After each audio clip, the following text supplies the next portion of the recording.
BA part second Hindi साहित्य रीतिकालीन काव्य में देव अपने अध्ययन कर रहे थे और आप सबका इसमें स्वागत है। देव में हमने कल वाले जो वीडियो था इसमें देखा था कि जब नायिका का स्नेही पात्र उसका प्रीतम जब घर पर लौट के आता है तो उस नायिका की क्या मनोदशा होती है उसके बारे में देव ने बड़े ही एक ऐसा वर्णन किया जो अन्य कवि कर ही नहीं पाया। बताया था कि रहसी रहसी बात को छिपा छिपा कर अपने प्रीतम को लंबी श्वासें भर भर के अपने प्रीतम के साथ बातचीत कर रही है। ऐसा वर्णन किया कवि देव ने कि इसमें ही रम गए थे कि रहसी रहसी चक्की चक्की उपची उपची। तो जब ऐसी वार्तालाप हुई थी नायिका और नायक के बीच, क्योंकि नायिका काफी लंबे समय के बाद में उसका प्रीतम वो लौटा है, तो श्वासें भर भर के लंबी श्वास लेके आंखों में आंसू धारा भर के अपने प्रीतम को बात कह रही है, उसके बारे में चर्चा की थी कल। और वो जो एग्जाम में भी बार बार इस प्रकार से पूछा जाता है। एक हमने इसी पे चर्चा की थी कि कन है राधा को ध्यान धरे तब कन है राधा को ध्यावे, वो भी एग्जाम में पूछी जाती है व्याख्या बार बार। और कभी श्याम सराही श्याम की पाग ही और श्यामा सराही श्याम सराही श्याम की सारी श्यामा की सारी, और झरी ही झरी पड़ती बूंद है मानो।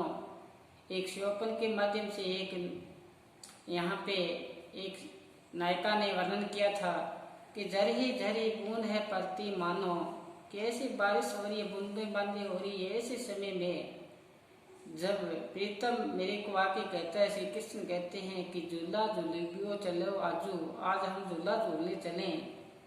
कहते आनंद से मगन में इतनी खुश हुई कि मुझे सब कुछ की प्राप्ति हो गई है, आनंद की प्राप्ति हो गई है। ऐसे खुशी के साथ ही मैं आप नींद से उठी मुझे जाग आई तो क्या कहते हैं, सोए गे मेरे भाग घोड़ी नींद। इस अभाग्य नींद ने मेरे भाग को भी क्या कर दिया, सुला दिया है। जागे हुए भाग भी सो गए हैं। जागे कब था कि देख वो था जागे बाग तो कि उनका श्योपन चल रहा था। और ऐसा श्योपन जहाँ पे श्योप का काल का वर्णन बताया श्री कृष्ण, और जब राधा या उस गोपी से मिलन हो रहा है तो क्या कहते हैं, आँख खुली है तो क्या देखते हैं, न घन है न घन श्याम है, ना तो श्री कृष्ण है न आकाश में बादल है। लेकिन एक बात इतनी महत्वपूर्ण कह दी कवि देव ने यहाँ पे कि देखते हैं न तो घन है न घन श्याम है, लेकिन आंखों में दृग में आंसू की क्या है, धार है। ऐसी तड़प है जो श्योपनम भी विख्याति है, तड़प सताती है। तब ऐसा लगाव एक निष्ठ प्रेम ऐसा वहाँ पे सामने आता है उभर के, वो होता है प्रेम। और प्रेम माधुरी में हमने कवि देव का यहाँ पे छंद पे अध्ययन कर रहे हैं। मैं आज आशा करता हूँ कि आज देव को अपने इनके पद है उन पे प्रकाश डाल देंगे। आगामी फिर नया शुरू करते हैं तो प्रयास करते हैं आज इस पे। तो क्या बताएं आगे मैंने यहाँ पे बोर्ड पे अंकित किया है, आप ध्यान से देखो पहले कि सावन मास सकीन में सुंदरी, सावन मास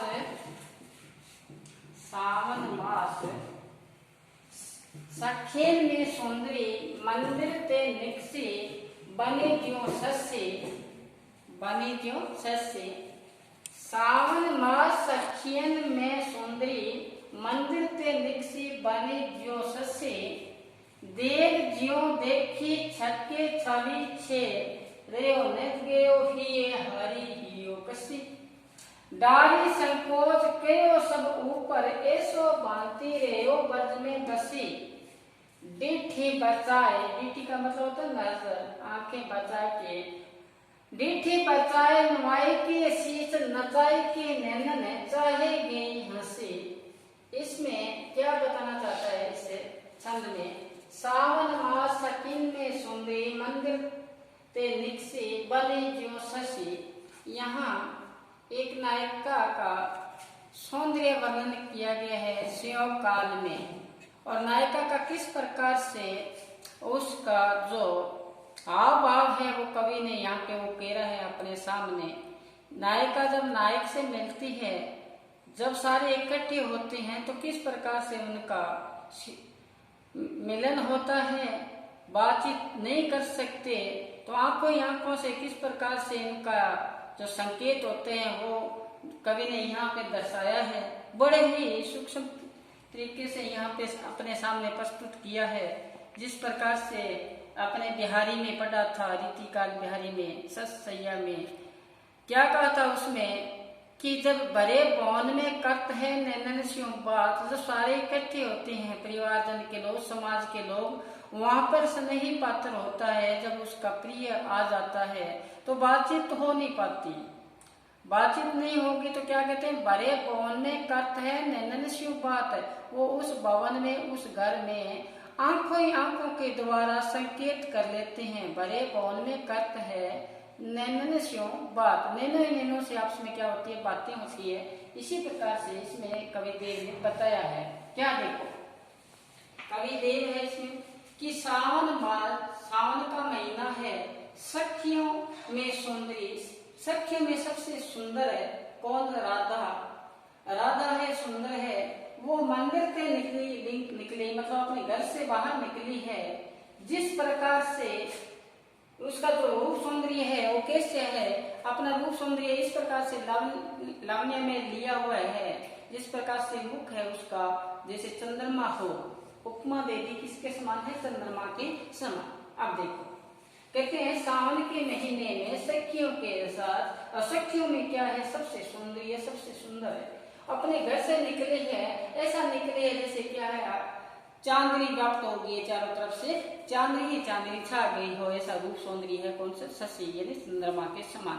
वो कहते हैं पत्रा ही तिथि पाइये वहां घर के चौपास, नित्य पट्टी पुण्यो रहे आनंद और उजास। जो नायिका होती है राधा है, ये इनको क्या है कि क्या कहते हैं, पत्रा ही तिथि पाइये नित्य पट्टी पुण्यो रहे, सदैव जब पूर्णमयी व्याप्त रहती है, जब ये बाहर निकलती है तो क्या कहते हैं, सावन के महीने में सखियों के साथ वो सबसे सुंदर अपने घर से बाहर निकली है, जैसे चंद्रमा के समान उनका रूप सौंदर्य है। आगे चले देव कवि क्या कहते हैं, देव जो देखी, देव कवि के माध्यम से कहते हैं जैसे ही श्री कृष्ण ने इनको देखा, देव जो देखी छक्के, छक्के का मतलब तृप्त होना, छक्के छवि छेद, कहते हैं उसकी छवि को, उसके रूप सौंदर्य को देखकर तृप्त नहीं हो रहे थे, अगाते नहीं थे। कौन, श्री कृष्ण। क्या कहते हैं, देव देखी छवि की छवि छेद, छेद का मतलब यहाँ पे छला बनाया श्री कृष्ण के लिए।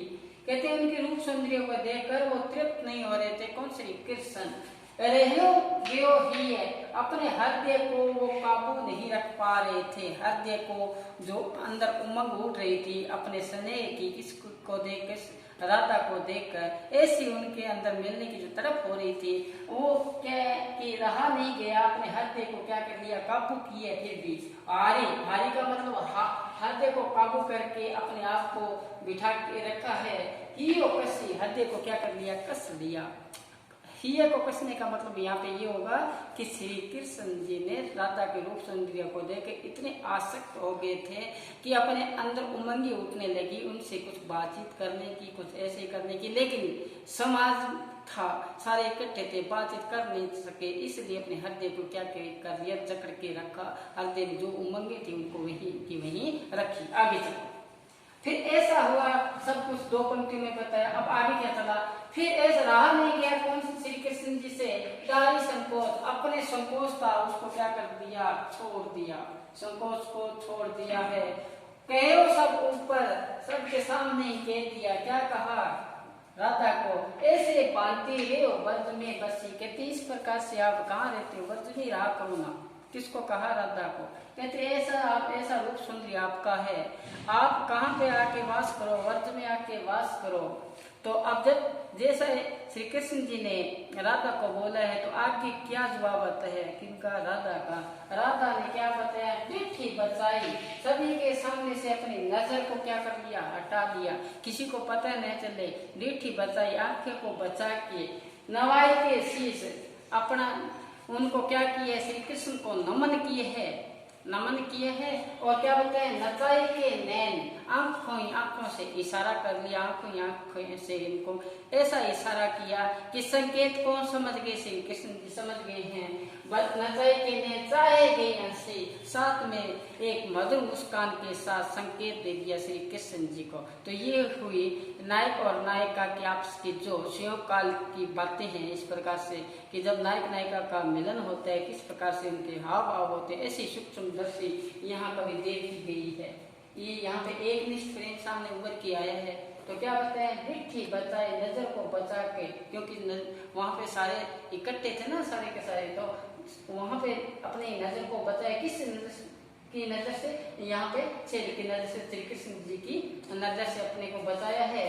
उसको सास में क्या किया है, नमन की है, नवाई के शीश नमन किया, आंखों से क्या किया, इशारा किया है, आंखें नचाई के, और ये जो हंसी साथ साथ में मधुर मुस्कान के साथ संकेत भी श्री कृष्ण जी को दे दिया। ऐसे जब उमंगे थी, ऐसा इनके अंदर प्रेम का अथाह समुद्र भरा पड़ा था, किसके प्रति, राधा के प्रति, श्री कृष्ण जी को। क्योंकि पहली बार जब सखियों के साथ और सखियों में सबसे सुंदरी को देखा तो कृष्ण जी के हृदय को रोक नहीं पाए, फिर कह ही दिया। देखो क्या होता है, डाली संकोच, उसको छोड़ते संकोच भरा पड़ा था। पहले कहते हैं सबके ऊपर ऐसे बांधती रहे ब्रज में, कहते हैं कि आप यहाँ आ जाओ ना, कि ब्रज में निवास करो। तो आगे वार्तालाप नहीं किए, सिर्फ क्या किया है, यहाँ पे इशारों में किसको बता दिए गए हैं, ये श्री कृष्ण जी को बता दिए गए। ये था अपना पहला पद। अब आगे चलते हैं, चले देखो आगे का जो ये छंद है, आंखें आंखी लगाए रहे, सुनिए धुनी कानन की सुखकारी, देव रही हिये में तरुके, न रुके विश्रे विसारी, फूल में पास जो मूल सुवास की है, फली रही फुलवारी, प्यारी उजियारी ही भरी पूरी, दूरी न जीवन मूल हमारी। ये है छंद कवि देव का। इसमें भी स्यों काल के बारे में बताया है कि स्यों काल में जो पहचान हमारी बनी है, उस पहचान को सदैव बनी रहे, ये आशा के साथ एक नायिका यहाँ पे अपनी मनोदशा प्रकट कर रही है कि हमारे स्यों काल में जहाँ पे हमारे ये मिलन हुआ है, जहाँ पे हमारा ये देखो कि जहाँ पे ये स्नेही पात्र मिलते हैं, उसी जगह से उनका भी जगह से भी लगाव हो जाता है, वहाँ उनको वो जगह प्यारी लगती है, उस जगह से देव ही वो जगह की पहचान बन जाती है। वो कहते हैं ना गणान जी कि डिठी को कहीं नहीं ठोर, कहते मेरे ठिकाने को दूसरी जगह ही नहीं होती है, ये नजर को कहीं दूसरी ठिकाने नहीं होता। इसी प्रकार से कहते ना कि भय अति निष्ठुर मिटाए पहचान नहीं डाली। मैं इस पंक्ति पे आपको विशेष तौर से बताना चाहता हूँ कि भय अति निष्ठुर मिटाए पहचान नहीं डाली। पहचान कौन सी मिटाई डाली, वो देखो यहाँ पे वो पहचान के बारे में यहाँ पे बताया है कि पे आंखें लगाए रहे, सुनिए धुनी कानन की सुखकारी। जब श्री कृष्ण जी से संयोग काल था, संयोग काल का मतलब हमारे साथ थे, गोपी का यहाँ पे वर्णन है कि संयोग काल था जब श्री कृष्ण जी हमारे साथ थे, तो आंखें लगाए रहे, हमारे सदैव आंखों के सामने थे, आंखों से उनके साथ क्या था, लगाव था, उनके साथ प्रेम था। हम जो भी देखते हैं इन आंखों के द्वारा देखते हैं, स्नेह होगा तो इन आंखों के द्वारा ही होगा। कहते हैं ना जगत जनायो जिनी सकल सो हरि जाने नहीं, यानी आंखें जो आंखें सब देखी आंखें देखे नहीं, आंखें जो देखती है ना उनसे ही अपने क्या होता है लगाव होता। तो ये देखो कि आंखें लगाए रहे, जब हम श्री कृष्ण जी से आंखें लगाए रखी थी, और क्या होते हैं, सुनिए हम सुन रहे थे धुन, उनकी बांसुरी की ऐसी धुन सुन रहे थे। किससे सुन रहे थे, कानों के द्वारा, जो क्या थी, सुखकारी थी। जब वो संयोग काल था तो श्री कृष्ण जी से हमारी सामने बैठे थे और सामने बैठे ही हमारी आंखों को भी सुख देते थे, क्योंकि आंखों के द्वारा किसको देते थे? कृष्ण जी को देखते थे। और कानों के द्वारा उनकी मधुर वाणी, उनके मधुर बांसुरी की आवाज या वार्तालाप के दो बातचीत सुनते थे। और कानों को क्या मिलते थे? बड़ी ही एक सुखद की अनुभूति होती थी, ऐसी अनुभूति होती थी कि जिसकी कल्पना ही नहीं कर सकते। गोपी कह रही है, आगे सुनो, कहते हैं देव रही ही है में ध्रुके। ध्रुके का मतलब होता है धड़कन। देव कवि के माध्यम से गोपी कहती है कि वो हृदय में ये बातें है ना, वो हृदय में धड़कन की तरह व्याप्त हो गई है, हमारे अंदर ही बस चुकी है वो बातें। जब श्री कृष्ण जी हमारे साथ थे तो क्या बताए, अब न तो रुके न निसरे, वो न हमारे अंदर बातचीत है, वो कहते हैं निकाले से निकल नहीं पाती। कहते ना भूल गए हो तुम हमें, हमने तुम्हें बुलाएंगे। कोई पात्र कहता है कि भूल गए हो तुम हमें, हमने तुम्हें बुलाएंगे, चाहे लाखों करो यत्न या तुम्हें आएंगे। तो ये जब इनकी बिछो की स्थिति हो जाती है, कितना ही प्रयत्न कर लो भूल नहीं पाते। इसी प्रकार इसने बताया है कि वो हमारे अंदर धड़कन है, न रुकती है न निकलती है बाहर, बिसरे न बिसारी। हम कहते बिसार दें तो भी क्या है, वो अलग नहीं हो पाती। कौन सा पल? स्यों काल का पल। जो स्यों का मतलब साथ में जब मिले थे, वो पल अलग नहीं हो पाते। किस प्रकार से कभी बताया कैसे वो बस चुकी है। देखो आगे, फूल में वास क्यों मूल सुवास की है। जिस प्रकार से फूल होता है उसमें कैसी खुशबू होती है, ऐसी खुशबू व्याप्त होती है, वो बाहर थोड़ी निकल पाएगी। खुशबू अंदर ही समाहित रहती है, सभी को क्या करती है, सभी को आनंदित करती है, प्रफुल्लित करती है। जब अपने किसी पुष्प को देखते हैं उसमें खुशबू व्याप्त होती है। इसी प्रकार ये कहते हैं हमारे अंदर उस प्रकार से उनकी खुशबू व्याप्त हो गई है कि बाहर जा ही नहीं पाते, हमारे अंदर सदैव रहेगी, व्याप्त रहेगी। किसकी खुशबू? शिव काली की खुशबू श्री कृष्ण जी से। जब इन आंखों से हमने उनको निहारा था, उनकी बातों को सुना। आगे से क्या बताएं, फूल में वास जो मूल निवास सुवास की है। जिस प्रकार से मूल का मतलब यहाँ कहते हैं मेरे जीवन के क्या हो आप, आधार हो, जीवन की मूल जड़ी। मूल जड़ी का मतलब मुख्य जो जड़ है, मूल जो हमारा प्राण जो आधार है, वो क्या है? श्री कृष्ण की है। तो कहते हैं फूल में जिस प्रकार से वास है, इसी प्रकार से हमारी वो मूल है, मूल सुवास की है। कली रही फली रही फुलवारी है, मूल नित्य पल सदैव आगे प्रफुल्लित हो रही है। वो खुशबू व्याप्ति आगे से आगे बढ़ती जा रही है। उनके जो मिलन की हमारे थी शिवकाल की जो यादें थी, वो सदैव आगे से आगे कम नहीं हो रही है, बढ़ रही है। आगे देखो क्या बताए कि प्यारी उजियारी हिये में भरी पूरी, उसकी जो प्यार की जो चांदनी है, प्रकाश है, वो हृदय में भरपूर है। हमारे अंदर सदैव ही हमारे हृदय के अंदर उस चांदनी रात की भांति, उज्जवल चांदनी की भांति हमारे हृदय में वो भरपूर हो चुका है।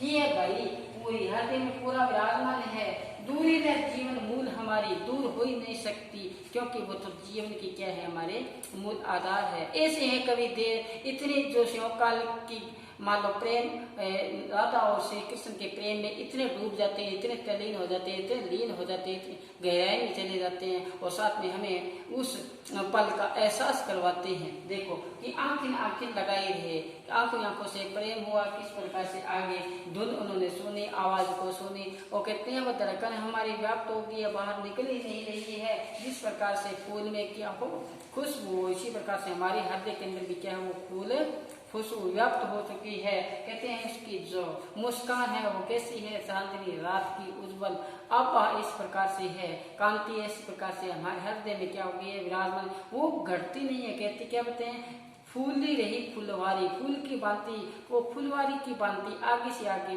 प्रकाशमान मेरे हृदय को कर रही है शिवकाल में। ऐसा जो दृश्य था, ये है कवि देव जिसमें हमने ये दो पदों में ये बताया। तो मैं आशा करता हूँ ये समझ में आया। अब चलते हैं हम आगे, चलिए आगे देखें।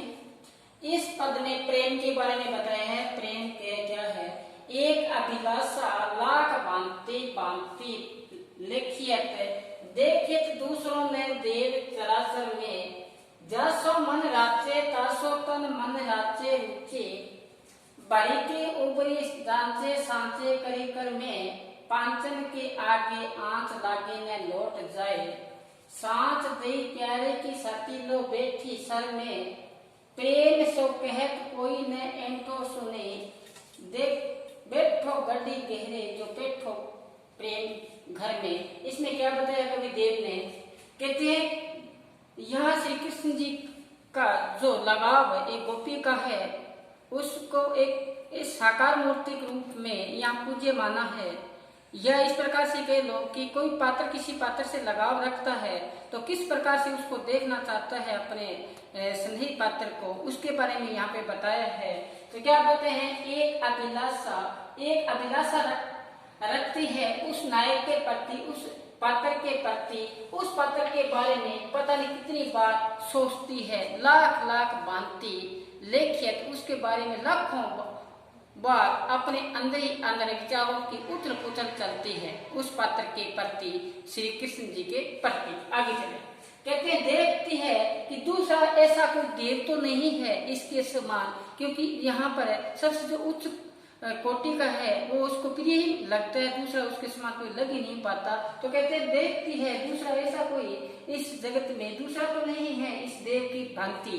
तो आगे क्या बताते हैं, साचे मन राचे तांसो तन मन राचे रुचि। एक पंक्ति ये बड़े ही बारी पर ली हुई है कि जिसका जिस जगह मन रचता है उसी जगह मन लग पाता है, दूसरा लग ही नहीं पाता। तन और मन उसी पात्र की भांति जाता है। तो कहते हैं जासो मन राचे, कहते हैं मन माने की बात, जहाँ मन मानता है वही मन रचता है, वही तन रचता है, मन रचता है, रुचि जहाँ पर जागृत होती है जिस पात्र के प्रति। आगे चले, बर के ऊपरी आँच साचे करी कर में, फिर वो खुलकर उसी पात्र को अपनाने की क्या करता है, कोशिश करता है। आगे चलो, कहते हैं कि ऐसा अपना लेने के बाद में ऐसे पात्र को कोई परेशानी आती है, पांचन के आगे आंच लागे, यानी कि इंद्रियां, पांचों इंद्रियां अगर उसको कहीं किसी प्रकार की पीड़ा होती है लेकिन वो पीछे नहीं हटते, प्रेम के मार्ग में आगे आगे बढ़ना चाहते हैं, तो क्या करते हैं,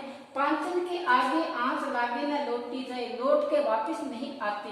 तो कहते हैं सांस दे क्यारे की सती में सर में, जिस प्रकार से प्रीतम के बाद में सती हो जाती है नायिका, इसी प्रकार से कहते हैं इसमें कि अगर मान लो वो अपने प्यार में, अपने लगाव में अपने आप को जल रूपी सरोवर में क्या कर देगी, प्राण त्याग देगी, लेकिन पीछे लौट के नहीं जाती। आगे देखो ये पंक्ति कितनी अच्छी कही है, प्रेम सो कहे कोई ऐठो न सुने। कहते हैं प्रेम में कहीं पर ऐठ का मतलब घमंड, प्रेम में घमंड नहीं होता। कहते हैं अति शुद्ध को मार्ग है, प्रेम में किसी प्रकार का घमंड नहीं है। इस प्रेम में जितना कोई आदमी गहता है, गहराई में जाता है, उतना ही गहरा से गहरा, गहरे से गहरा चला जाता है, क्योंकि ये जो प्रेम का मार्ग ही ऐसा है, इसमें आगे से आगे कदम है, वो प्रेम के मार्ग में नीचे से नीचे दसते ही जाते हैं, उसमें लगाव इतना हो जाता है, अंदर ही अंदर चले जाते हैं, प्रेम में घुस जाते हैं। तो बस आज इतना ही, इसके साथ ही आज देव का अपने ये जो पूर्ण है कर लिया है हमने, मुख्य मुख्य इनकी जो परिभाषा है, मुख्य मुख्य इनकी जो क्या है व्याख्या है, उस पर प्रकाश हमने डाल दिया। आगामी हम पढ़ेंगे रजब, तो रजब आप थोड़ा ध्यान करना, उस पर हम प्रकाश डालेंगे। आज बस इतना ही, पढ़ते रहें, घर पे रहें, सुरक्षित रहें। धन्यवाद।